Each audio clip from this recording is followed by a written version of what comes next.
అనగనగా ఒక ఊరు. ఆ ఊరిలో ఒక అమ్మాయి వాళ్ళ అమ్మని ఇలా అడిగిందంట. "అమ్మా! అమ్మా! నువ్వు రోజు ఇల్లంతా అలికి దేవుడికి దీపం పెట్టి పూజ చేస్తావు కదా! అయినా నీకెందుకో ఈ కష్టాలు పెడుతున్నాడు దేవుడు" అని అడిగిందంట.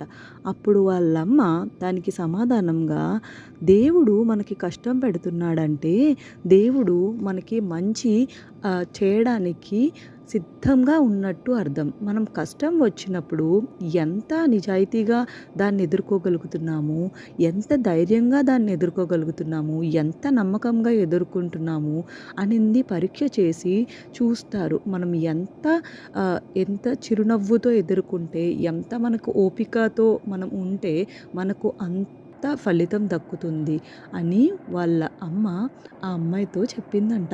అందుకే ఎప్పుడు మనం ఓపికని కోల్పోకుండా వెయిట్ చేస్తూ ఉండాలి.